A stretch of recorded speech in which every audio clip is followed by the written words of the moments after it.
Welcome to the Starting Over Podcast. I'm your host, Edward Shelton, aka Dark Logos. This is a show where we look at the strategies, tactics, and mechanics behind the game of heroclix. Alright, I'm pretty much going to do a year in review thing just in case I can't get an episode out before New Year's. So Feliz Navidad to all my homies out there that have been listening to me this year and everything else. So I'm going to give pretty much some of my top moments of this year, or better yet, moments that stood out. And hopefully we can have a little bit of fun and think about some things in general. Yeah. So let's start off. I want to start off with something I've been thinking about for a while, and it goes back to my theme of everybody that craps on you is not your enemy. And I got to give a shout out to Jeff Farrow. A big, huge shout out to Jeff Farrow.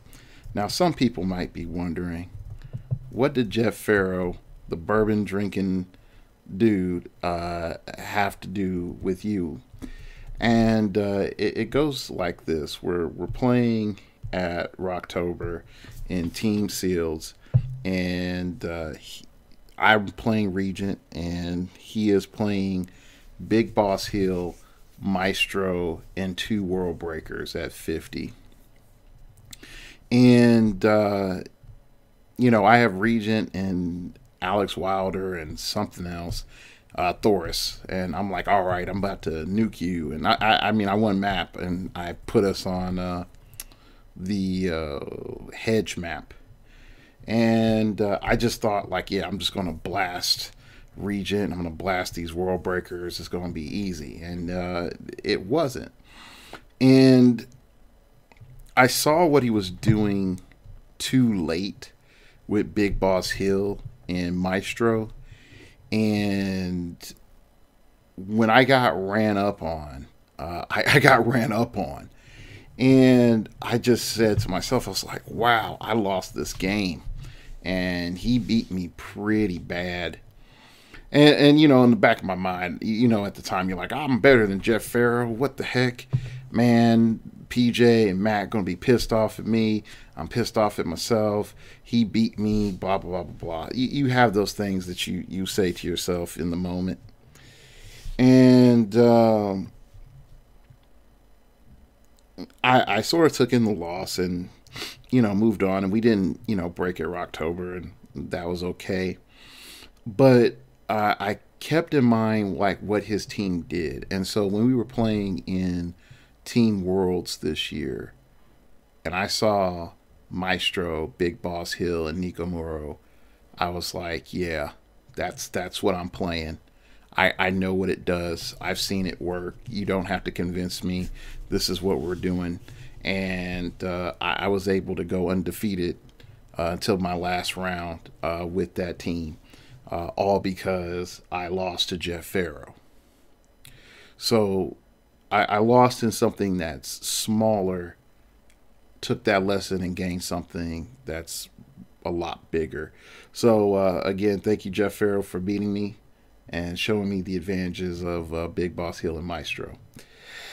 All right. A couple of my key moments I definitely like this year is being able to go up into Indiana and compete at a WKO. The nice venue that I was at was pretty cool. You could check out the video earlier this year of that WKO.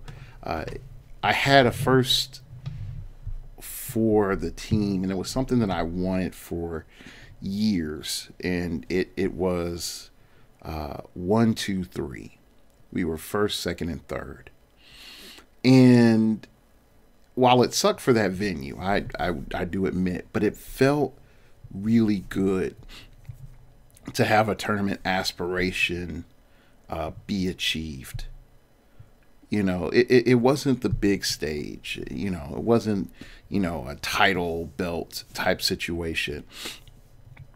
But it it didn't matter because I had, two people that invested a lot into the team, and we were just able to be really successful at a tournament and do something I wanted to do for years. So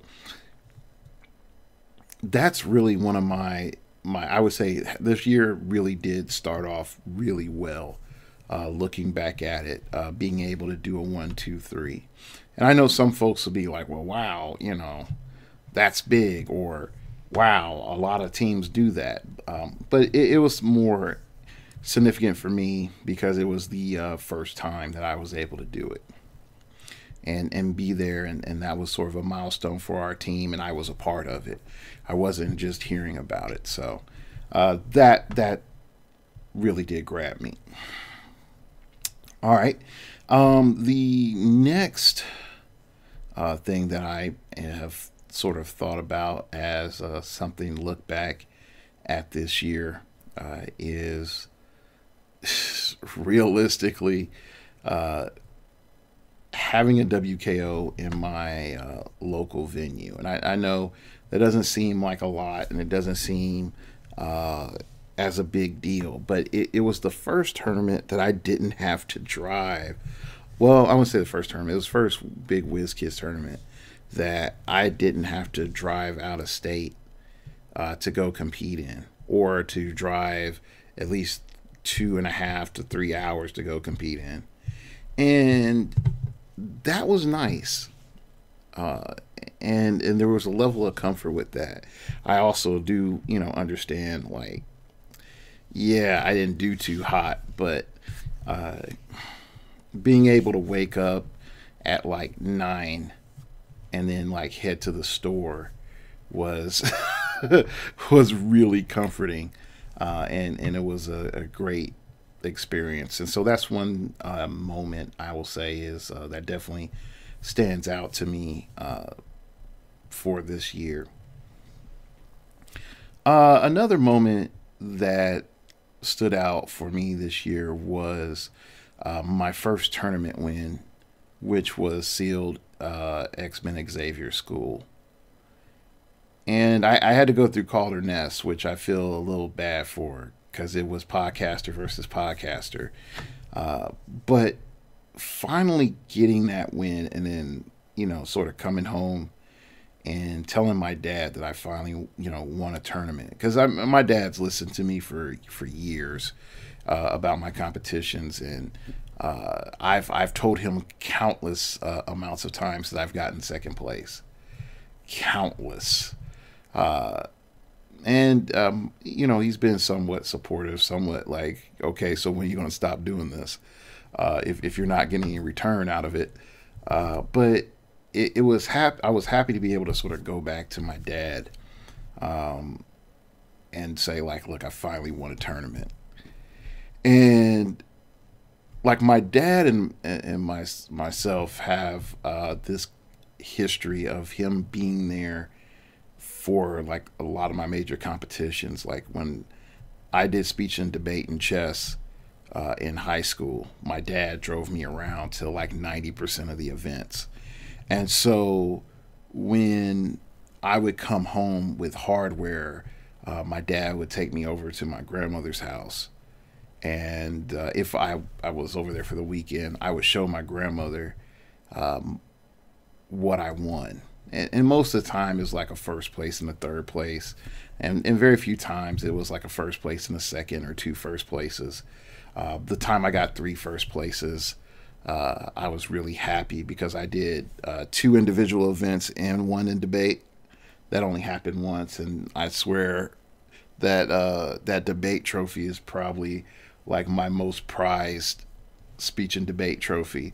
Like I got national qualifier and out-round championship trophies and plaques and stuff, and it's that one debate trophy that I finally won at the end of my senior year. It's like, now that's the one I bled 3 years for to get. But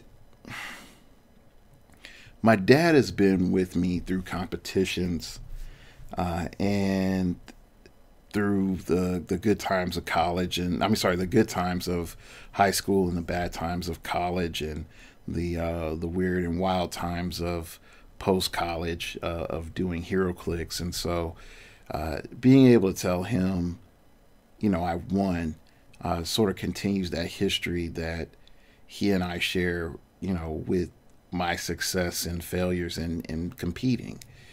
So that was a really good moment. That leads me to another great moment of this year when I won the Tulsa Regional, and that one was like a bittersweet thing.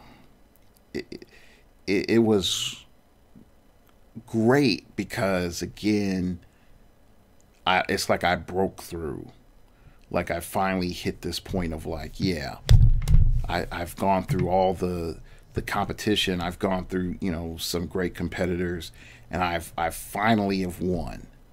After all this time, the voice of the Rock finally freaking won a tournament. At the other end, it was sad because it wasn't the tournament that I always thought I would finally win with, finally me and Goku, in the finals one last time, and I finally won. And it's nothing against DJ. Like, I want to make that clear. Like, or Jeff Farrow. Like, I'm not throwing shade on any of them. They are great players. I just think that you have that moment where it's like you survive long enough that, some of the people that were walking beside you when you started are gone. And it's easy to question yourself in that moment of saying, did you finally win because all the good people left? And, again, I did sort of sober myself up from that. But, there's those things that minorly come back to haunt you in the back of your competitive mind. I spend a lot of time right now listening to esports recaps, and you'll see, these stories of people of how, they came in and they wanted to be the best, and there was always this team or there's always this one player that sort of, kept them from being who they thought they should be. And then, and after a while, they finally achieve, greatness. Sometimes they go through their biggest opposition, and sometimes their biggest opposition isn't there. But I know how that feels a little bit more in depthly after this year. Because when I did speech and debate, I slaughtered people. Like, I slaughtered most of my competition. I got more first place trophies than I could count, just from interpretation alone. And I had rivals, but I slaughtered my rivals.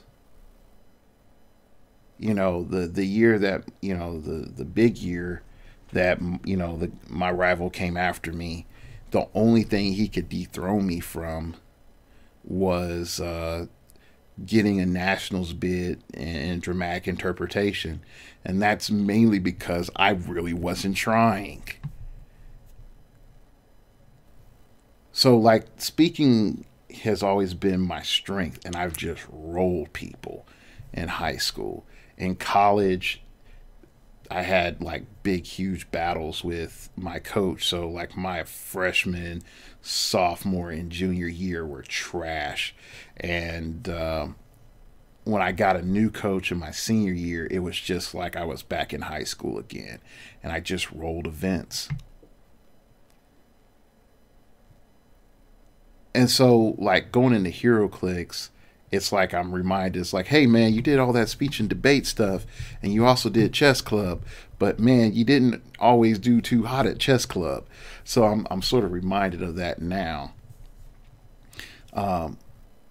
But those struggles that I had, well, I had it in heroclix, or better yet, those rivalries that I've had in heroclix have been true rivalries, true test of strength and challenges to myself, because there wasn't just inherent natural skill and talent that I could rely on. I had to work. And when I was doing speech and debate, I always was the guy that had talent that worked. Like I would be cleaning up classrooms and practicing. I would, should be studying and practicing. I would look at my face in the morning and go through my lines as I'm getting ready and see how my face looks and try to recontort my face so that it looks, more convincing. Everything I possibly could do to be a better competitor. I lifted weights, try to get a better physique, make sure that my suits were as best as they could be, polish my shoes every, every Friday night and every Saturday after every tournament. Everything I could do to get an edge, I would do. And, when you just win and you're part of a school that just wins and your closest competition is your squad, then it's different mindsets kick in. But still, like, some of the struggles that I've had in heroclix this year, a lot of them felt like, okay, you finally shook it off. You finally got here. You went one more step up the mountain. You see how it is, a little bit higher altitude. And so it just reminded me of the similar mountain of climbing doing speech and debate. It's a different arena, but it's functionally the same thing. And I know what happens when you get to the top. It's a hard way down if you go down, or B, you do everything you can to stay there as people try to claw on you, to get you off of that last pinnacle point. Because at some point in time, it's not just good enough to be known being great. There's a point where your ego doesn't want it questioned. That you're one of the greatest players, or one of the greatest competitors. And I've seen it. I've seen it in a multitude of people that I know.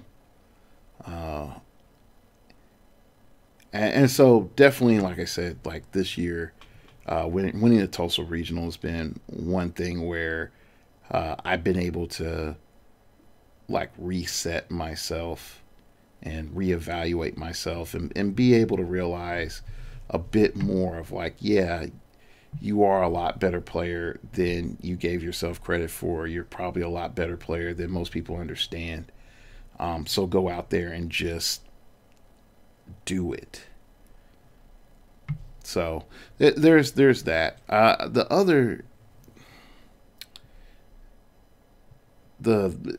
hate to say like going backward, but the other big moment was, getting top 4 in Team Worlds.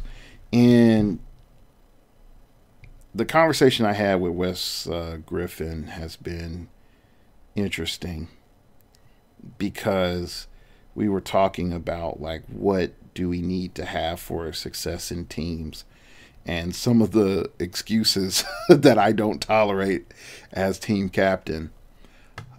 And he said, but dude, you got to understand, you've made at worst top 4 every year you've competed in teams, except for the year that you coached. And I was like, wow, yeah. And so when I think about this year, I in particular, I had to slay some of my idols. As the Holy Ghost hit me on, you're going to slay your idols today. I went through 2 two Cosmic Panthers,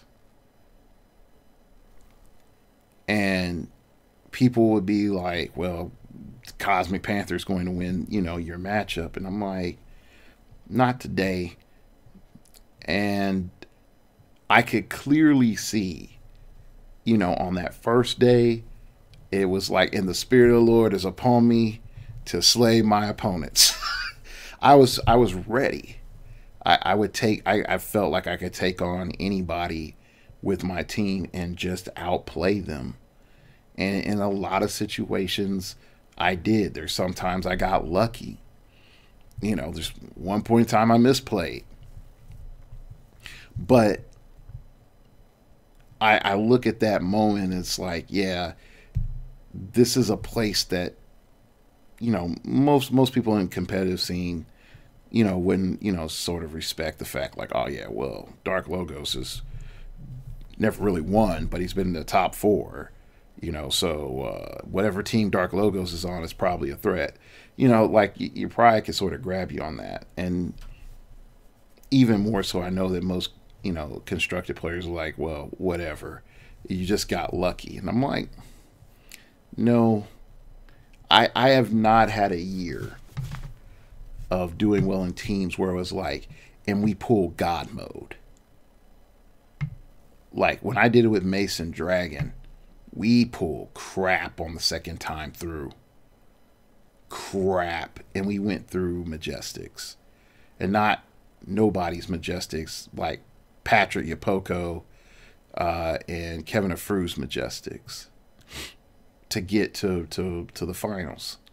I mean, sorry, not to get to the finals, get to top 4. And then ended up doing 2 years later with PJ, having to do the same thing, getting through Pat and Majestics. Now, no, I lost to Clay. Do not underestimate that cat. Never underestimate Clay Wood. Anybody going to the West Coast, you see Clay Wood, he's a tall man, but don't underestimate him in the sealed play. But still had to go through him to win. So there's to a degree, it's like I had to come back and say, like, man, you don't realize like some of your history until you sort of reflect back on it. It's like, whoa, I've been through some events. And I definitely remember when it was Mesa Dragon and we're going from top 16 up into, top 8. And I'm like, oh, okay, great. And like my stomach, it's a major ulcer. And I'm glad that I don't really put that much pressure on myself anymore, or at least not regularly. But man, I still reel from those ulcers that I got from the stress of like, oh man, I'm here. I gotta go and live up to this name of being this internet person. So yeah, but yeah, so there's just seeing like, yeah, you got up there in the worlds again, got paid. Some folks say like, look, you fell off, or they'll be like, hey, you had to depend on Matty G to get there, and I'm like, well, hey, I got there this year without Matty G. It's like, and Matty G got in the top 16 too. So like I said, it's an interesting affair, and I'm really happy to have like that moment again. Another thing that I was really happy for this year, and looking back, is Austin Lytle winning 2 WKOs with Goblin King, going against Clickstoff people. So, minus all the drama and what was said, because things get back to both sides, and things have been said when I hear more about that tournament, about all the smack talk that's been said between Clickstoff and Phoenix Nest. It's all hilarious to me. But to sort of be partially validated it felt good. I'll take my shots fired. I'll take my shots fired. It's all fair. And I also understand that people's understanding of the matchup is different depending on who you're practicing with.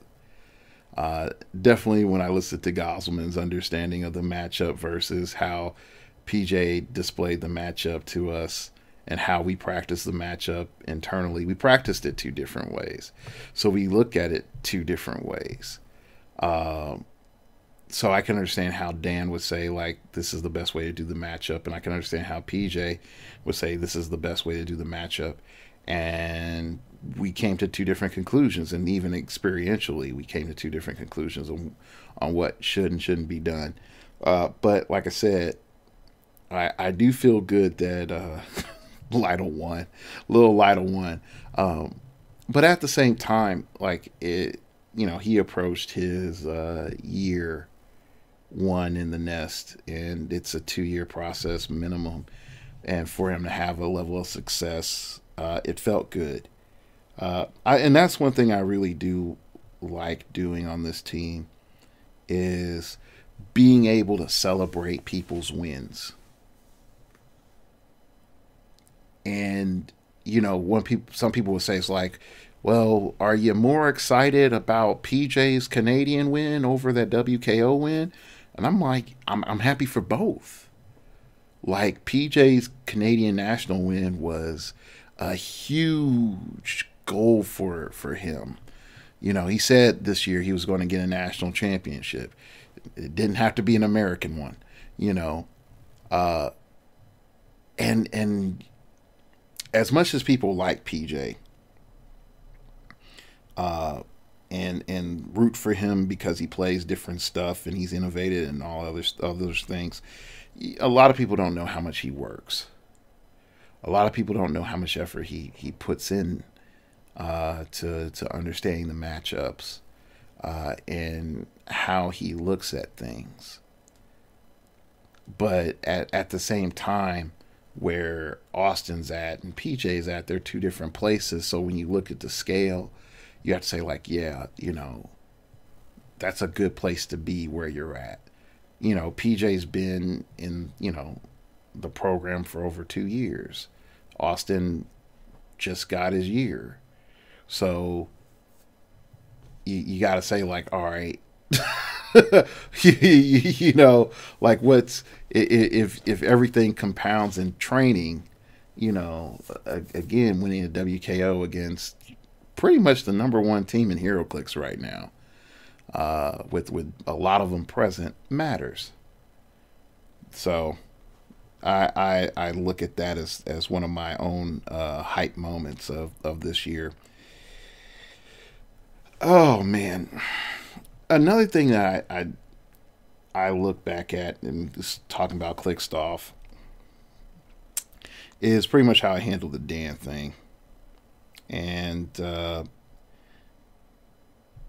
some of it, I would say, is, like I said previously, you misunderstand your definition of friends and friendship works to how other people view friendship and how friendship works. I ask my friends always to be brutally honest with me, because I can be a charismatic, convincing fellow.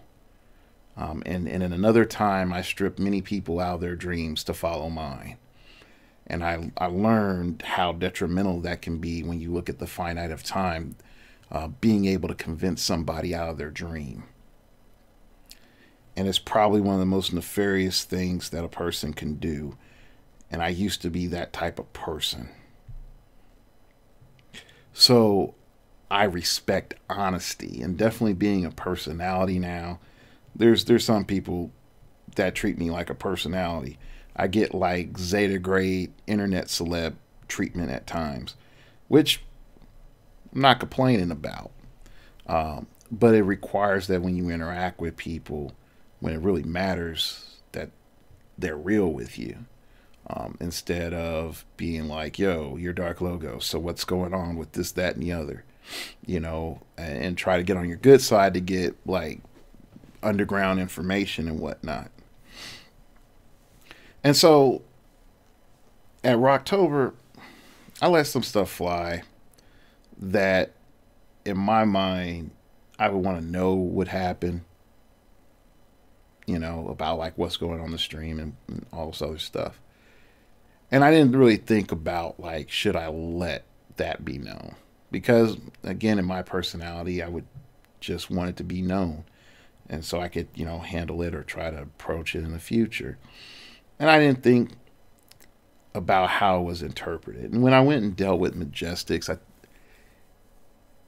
I can't go and be like, I blame Pat and I passed the buck on Pat because Pat asked the questions.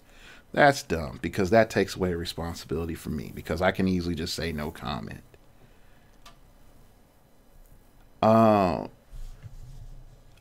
it was one of those things where I could say with the time difference, I was tired because they record at like 9 West Coast time. So it starts at 11 o'clock my time.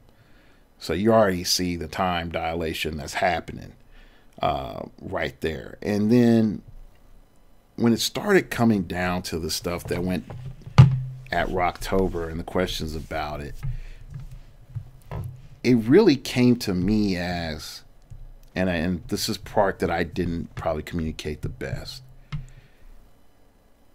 People were talking smack. I didn't agree with them talking smack.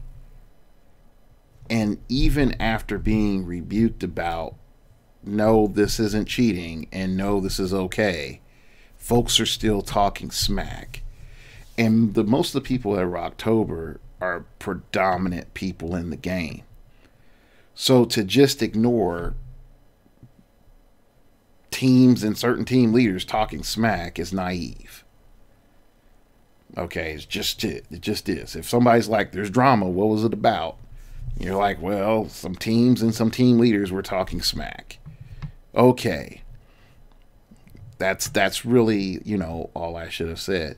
And I should have came back a little bit more clearly. It's like, look, it's not justified. And maybe I could have just came back and be like, yo, it's not justified. It's not justified, not justified.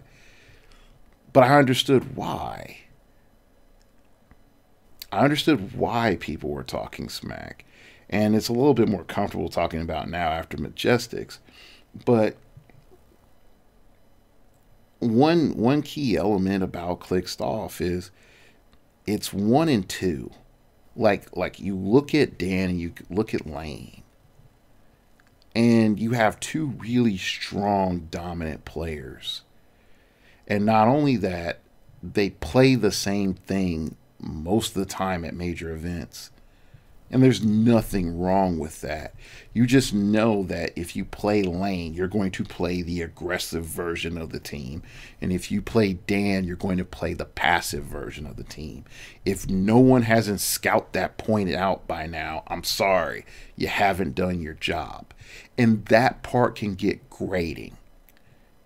Because if Lane and Dan talk in between matches about matchups, it's just going to become harder for you if you face Lane one round and then Dan the other round.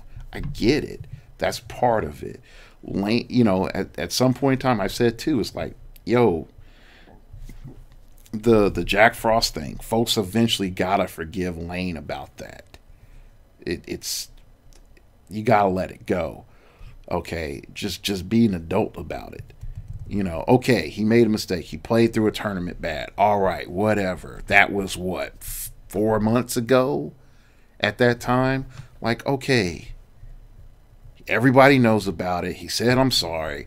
Let's roll. Okay, I've had my own drama with my own team. So I already know that folks will get all uppity about nothing. Okay? And when I look at that whole affair, and I look at some folks will be like, oh, Dan's teammates threw the game for Dan. I'm like, no. And that was my opinion the entire time. But I understand why people say things. And just because I understand why people say things doesn't, necessarily justify one side or the other. But I understand why people say things. And sometimes people say things out of being bitter. And sometimes people say things because they don't like how Dan handled things. And I get that. Like, if anybody thinks, as much fanboy as a person can be for their podcast or podcaster, that Dan is above reproach, good gosh, you don't know,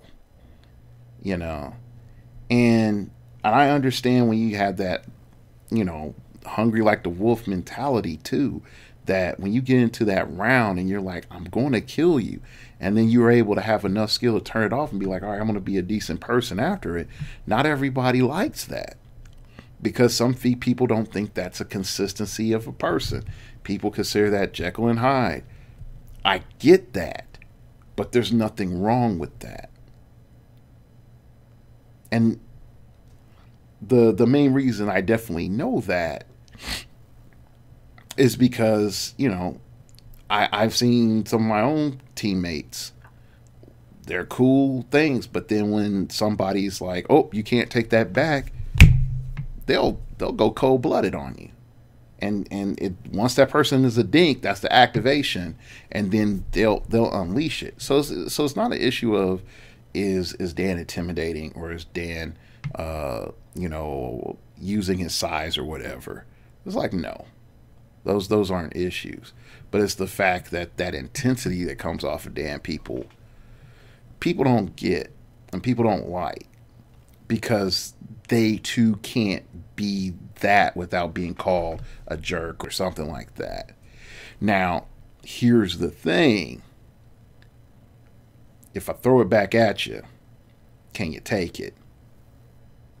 Now, that's the challenge I really do feel going forward, if he's going to stay intense, which I'm saying legitimately has full rights to. But if everybody's just like, well, I'm going to be a dink too, and even though he's not being a dink, they're interpreting as that, or I'm going to be intense too, or I'm going to be passive as well as a player. Now things get interesting. I want to see that. Okay, because then it's none of this I'm a victim crap that's going around. It's like, all right, well, he plays like this, I resolve to play like this. So I know it would be dumb for Dan to move out and get shot. He's not going to move out and get shot. And if you're like, well, shoot, I'm not going to get shot either, you want to roll off now? And if enough people do it, he'll end up having to change the play style. It's just no different if, somebody's just like, I'm going to run across the field. Well, you're going to run across the field, I'm just going to shoot you. You're not going to be like, hold up, wait, I will meet you in the middle of the map and have honorable combat. Like, no. Like, you got to go for it. You go for the throat. And that's the thing, sort of, I am thankful for the little micro drama with Clickstoff, is that, like I said, I learned, it's like, not everybody's your friend. You can be friendly with people. Not everybody's your friend. And I think a lot of people misunderstood and thought Dan is their friend. They thought I was their friend. They thought that, half the people in their community was their friend. Now, if you have a relationship with me and we have a history and we go back and we talk, and hell, I probably shared a drink while you had a beer, then you're probably not part of what I'm talking about here. But a lot of people, definitely considering that the scene is small and they have their guy that they root for, they have their teams that they root for, they're like, yeah, I like their online persona, and they're great, and they're the best people ever, and blah, blah, blah. It's like, no, everybody's a person. Like, Dark Logos can be a jerk, and I think a lot of people didn't think that I could be a jerk. Even Dan. Okay, and even David. Because when I listen to the Shots Fired podcast, it's like, all of a sudden, it's like, how can you, this upstanding guy, say these dickish things? And it's like, you don't have to be Semper Fi to be an asshole. you know. And I say that referencing Wes, not David, you know. Wes Griffin was Marine, so that's why I said that. Um, it's an inherent human trait. And so when, I keep, most things clean, and I try to just be like, oh, hey, there's no problems here, and then after a while I realize it's like, shoot, I have toned down a lot of stuff just so that I don't have edge. And getting some of that edge back, I'm like, all right, I can win. And I can understand how it's addicted to having that edge, but I don't just turn it on and keep it on. But previously, I just didn't have any and I didn't show it. And so eventually that does hurt people. But again, there's consequences. And I'm not going to shy away from any of the consequences. But like I said before, a lot of people thought just because folks are friendly that they were their friend because they listen to their podcast every week. And that's not the case. Dan has his friends in Clickstoff, and someone, other people in the community and other people in Clickstoff have their friends in the community. And since the community is small, everybody's like everybody is everybody's friend, and that's not the case. I've learned that through the years. Everybody is not everybody's friend. So that is definitely probably one of the biggest hallmarks for me this year, is just sort of growing up and just saying like, all right, it's okay, folks don't like me right now. It's okay, I go heal. And even with this is like mild. If this causes drama, I'm going to laugh. I'm going to really laugh, because that would definitely mean that some people do not get the core of what I'm saying. But there's a point in which you care, but you don't care. You care because, yeah, you're going to see the person. You don't want some awkward situation. But at the same time, you don't see these people every day. And I can just, if somebody's annoying on Facebook, I could just not be on Facebook. Or I could just block them from Facebook. It's not like I have to deal with them on Realms, where you can't really get rid of folks. Okay? And the conversations don't make sense because you blocked some dude that was annoying to you like 3 years ago. So I think part of being the adult is just dealing with the awkwardness and understanding that folks don't like you. You don't have to sit with them. You don't have to stand, next to them. And if you compete against them, be civil and say GG and roll on. That's it. I think that's something that we as a community need to learn this year. And definitely with more teams coming on the scene, there are probably like micro rivalries that I'm not even aware of. There's like Smetchrats games versus some, team out in Arizona or something. And again, I'm making this up. There's no drama. I'm just making this up as an example because some people be like, he used his platform and speaks so irresponsibly. but still, there's tons of micro dramas out there, in between individuals and players and in teams and all the other jazz. So yeah, it's just, I think a lot of times, like those lessons that we learned in life, we come back and play this game and we all sort of become children and teenagers all over again. And we forget that we have adult problems in this game too. Which is, I think it's understandable because, the superhero genre compels you to try to be peak human, not just physically, but ethically as well. But not all of us are superheroes, So, yeah. Other stuff this year that I've like looked back at and had fun about, or at least think is worth talking about, is being at a KDA like lodged for Origins. So the KDA is the best way I could put it is it's like camping in mild comfort. So you have like we were in the micro log cabins.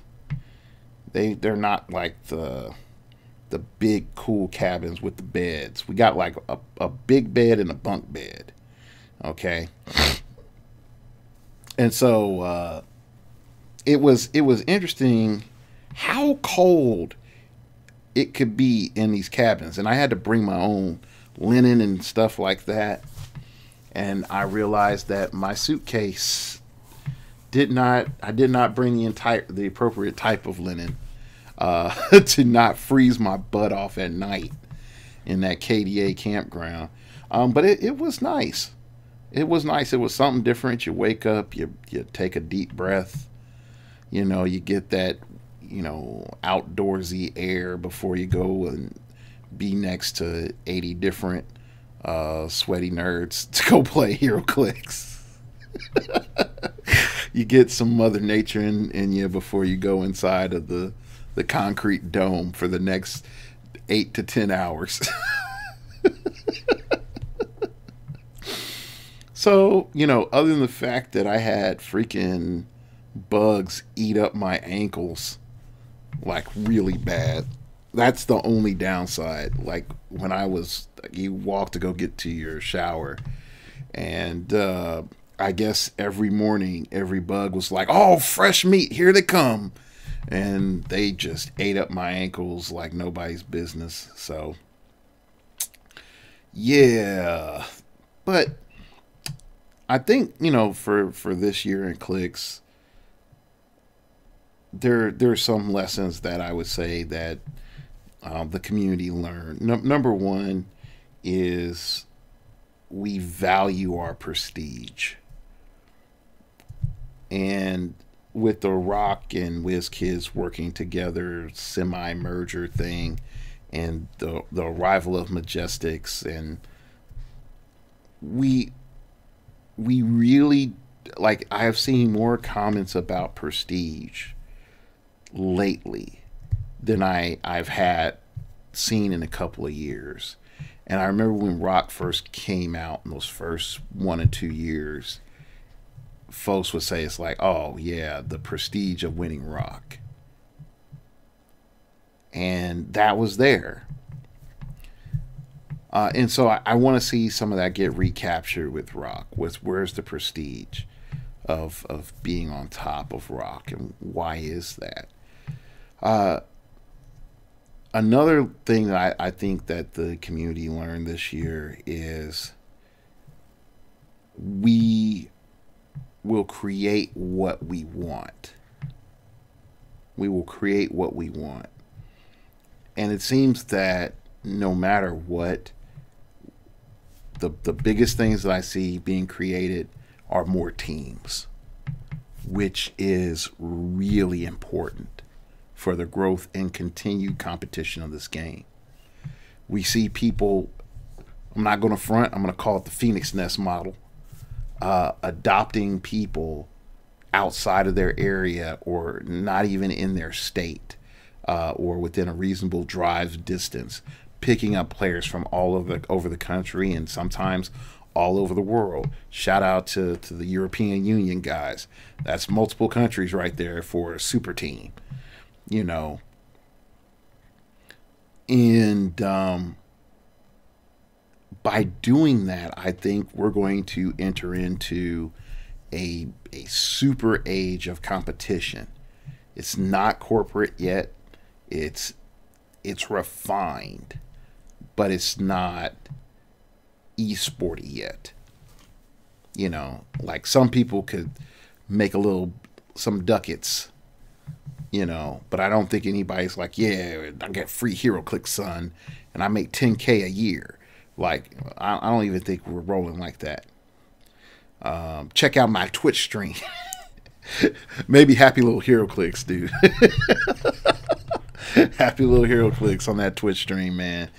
Him and Lane, Twitch heroclix masters, and I say that in all honesty, and But yeah, we want teams, and I think the last thing that we showed that we really want is we want money. And I don't. And this is something, it's not a shot at Howard, because for him it's an honor thing and a respect thing, and I get that, and I don't subtract any of that from him. I respect him for saying like, look, I'm at this level. I'm not. I'm getting. We're monetizing this way, and we're paying out this way. So it would seem dubious if I'm paying out money. Gotcha. Fully gotcha. Okay. But we want money. We want to play for money. Okay. We spend a lot of money on this game, and we want to go to a tournament and break even. That's functionally what we're saying. We want to travel to a tournament, make money to just pay for what we just did. Okay. That's functionally all we want to do.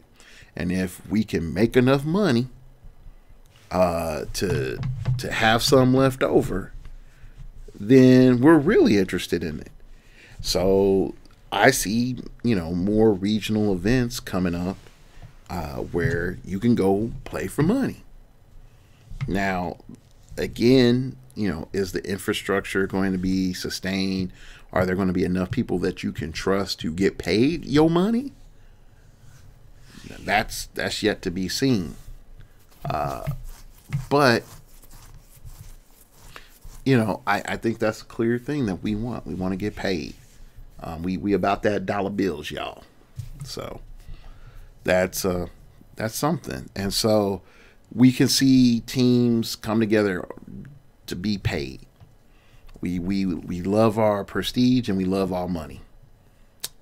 So yeah, I also think coming up this year that those who are not willing to adapt to change are going to fall off. And there's two major changes that I think that are going to be huge. Number one is you're not on Roll20, you're not going to be a top player. I'm just going to say that honestly. If you're not on Roll20 in a private group or even in the Rock Discord to play online, you're not going to be a top player. You're going to get replaced. You're going to be like, well, what about the legendary blah, blah, blah, blah, blah? And they don't like to play online. Great. May God be with you. But Tyler Spees is what I forecasted to my guys. At the beginning of the year, I said, look, Roll20 is going to be a destabilizer this year. You're going to see people that you never saw before because of Roll20. Okay. And even more so now that Tyler is the poster child for Roll20, the mimicry is going to be uncanny. So now you're going to start asking yourself, who is practicing a lot on Roll20? Who is traveling out to events and they're on Roll20? Who's competing on Rock Onlines? Which Rock, do what I said. Just have a freaking Rock event every week. Have a Rock tournament every week. There's no reason for you not to. Just do Rock Online every week. Anyway, going back. Yeah, you're going to just watch as these people grow online. And you could say, well, there's the online meta, blah, blah, blah, blah, and I live here. I don't care. I don't care where you live. It is 4 a.m, and this Discord is popping. It's 4 a.m. U.S. time when I'm recording this right now. And there's people on this freaking Discord. Okay, it's Christmas break. Okay, I'll say that too. But you get more international players in there. Oh, it'll be 24 hours games. And I think that's going to be the biggest resource for getting better. If you're telling me I can play some of the Brazilian guys, I could play some of the European guys. Hell, you let the South Africans know what's going on. Okay, the Argentinians. It's an equalizer. And a lot of people think they're hot stuff. Mm-mm. Mm-mm. Because they're not hungry. I've learned at this Origins, the international players are hungry. Most Americans got fat. We're going to be honest. Most American players got fat. They're not hungry enough to try to win these things. It's expected that America is going to come out on top. No, that's gone. That's gone. Mm-mm. You gotta understand that Roll20 is the thing that's going to have the rest of the world catch up to the U.S. I'm telling you this now. So even if, hypothetically, you don't play European players, but they have a community in and of themselves to play Roll20, that's it. That's it right there. And you're going to start seeing a brand new reality. Brand new reality. Brazilians, Argentinians, Mexicans, like all of them. Yeah, if they just start getting a Roll20, not even interact with us as Americans, the level of play, the level of creativity, the level of innovation is going to skyrocket and change. And I guarantee you that 2 years from now, you're going to be lucky to see 50% of the world's championships be American. 2 years from now, mark my words. Because the international scene has proven that they will show up to Philly. And as long as WizKids stays in Philly, you got to be ready for them. The other element that we have to be aware of is format change. You don't like the fact that Howard has singles sealed and team constructed? I don't know what to say for you, but guess what? It's there, and it's probably one of the better ideas. It's probably one of the better ideas that exists. Mainly because you have a new group of people that can come in and compete, that said they've been wanting to compete, which is the constructed, is the sealed crowd. And we said, well, hey, you know, the money may not line up the way that we want it to. Okay, the cost of entry may not, you know, line up the way we want it to. Okay, and if Howard's found a way of fixing that, and WizKids has found a way of fixing that, then great. But more so, getting a new batch and a different type of player in the game is not bad if that economic barrier has been solved. I look at it as no difference between in the FGC as here's your standard fighting game and here's Smash players. It's no different. Like when you look at Smash Brothers has so many different elements that are foreign to standard fighting games. There's a lot of different RNG elements that can be introduced into Smash that you can't introduce into a lot of other fighting games. And those two communities are still identified as, you know, FGC, but fundamentally how they play and how they look and process things are fundamentally different. Like the KO is not a consistent thing in Smash. You know, like you can have a chance of knocking somebody out if you have really good technique with them, you know, having like less than 20 or 30 damage, percent damage, you know, if you, like I said, if you have good technique.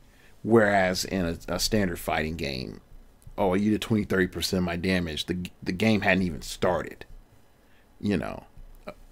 So yeah, I look at the, like 2019 is going to be the year of who is going to reinvent themselves and adapt the most to the landscape. That's who's going to be the victor. That's who's going to be number one. Those people that are able to go from format to format and adjust and deal with different types of competition and break down how people are competing and taking not just figure combos but play styles, learning when to apply them and reintegrating them into a multitude of different ways, and then launching them on these big stages. You know, I see it coming. I see it coming. Majestics is moving east. There's going to be lots of events that are not in Cali for Majestics. Rock is getting better prizing, so that's going to be an issue. WKO is getting exclusive, cutting edge prizing. You have people playing for money. 2019, y'all. It's going to be something. It is going to be something. So if you're not ready, as TD Jake says, you better get ready, get ready, get ready. And then later in another sermon, it's like, I already told you to get ready. You should have been ready, been ready, been ready. All right, that's it. Hopefully I don't regret this episode. And if so, something to learn from. Maybe I shouldn't record at 4 a.m. You can follow me on Twitter at StartOverPod. That's StartOverPod. It came from outer space and said, man, I found this gnarly star and it led me to this planet. Yeah, my Twitter is great. Because YouTube does not like YouTubers. So follow me on Twitter. At least as soon as a new episode is up, you can just immediately find out on Twitter. And you can listen to the all new awesomeness. You can also hit the subscribe and like button and all the other good jazz. But if you're on YouTube, you get tired of hearing that as well. You can email me at startingoverpodcast@gmail.com. That's startingoverpodcast@gmail.com if you wish to opine. Keep it piffy, keep it interesting, keep it awesome, baby. Let me know what you think is going to be the big deal in 2019. I'm willing to look at it. You can also donate to me at the blog, startingoverpodcast.blogspot.com. And also you can buy a shirt in the description below. So, yeah, that's it. I hope you all have a very, very Merry Christmas. If I don't see you before the end of the year and with a new show, I hope you have a happy new year. Don't drink too much, whatever your substance of drink may be. And, yeah, I'll see you in 2019. And like every end of the year, we all have to